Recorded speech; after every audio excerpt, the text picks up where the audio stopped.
What happens when a pope dies? Inside the sacred rituals of the Vatican, the death of a pope doesn't just mark the end of a spiritual era, it sets into motion one of the most sacred and mysterious processes in the world. The Vatican, steeped in centuries of tradition, follows a time-honored sequence of events that feels like something out of a hidden chapter of history. The first to be notified is the Camerlengo, the Chamberlain of the Holy Roman Church.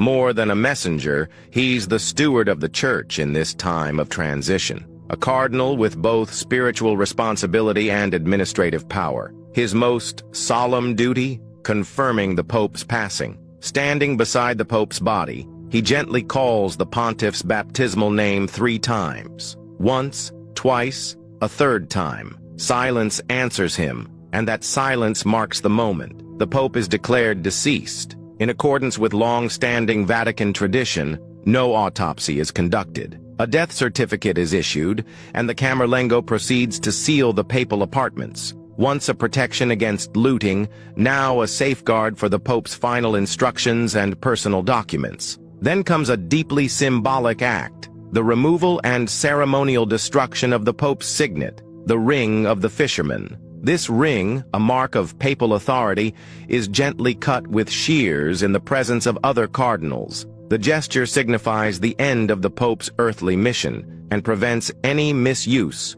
of his seal. Now the world must be informed. There's a clear order. First, the Cardinal Vicar of Rome, then the Dean of the College of Cardinals, who notifies the rest of the cardinals. The Holy See's ambassadors around the globe are contacted, followed by world leaders. Today, news spreads instantly, but the protocol remains out of deep respect. The Pope's funeral must take place between the 4th and 6th day after his death. However, the mourning and commemoration last for 9 days, a tradition known as Novem Diales, filled with prayers, masses, and remembrance. The Pope often leaves behind detailed instructions for how this farewell should unfold.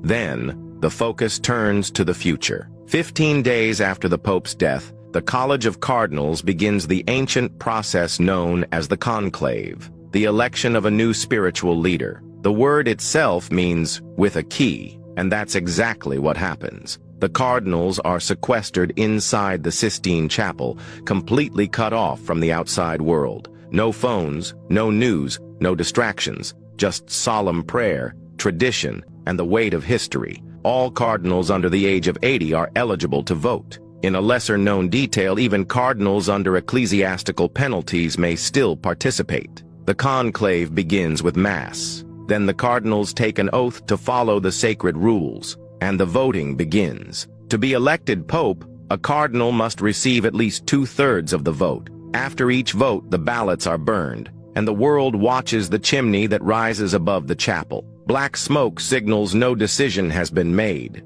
White smoke means a new pope has been chosen. That moment, when white smoke rises, is electric. Bells ring out. The crowd roars. A curtain opens on the balcony of St. Peter's Basilica, and a cardinal steps forward to speak the iconic words, Habemus Papam. We have a pope, a sacred tradition, a new chapter, and the eyes of the world turn once again to Rome.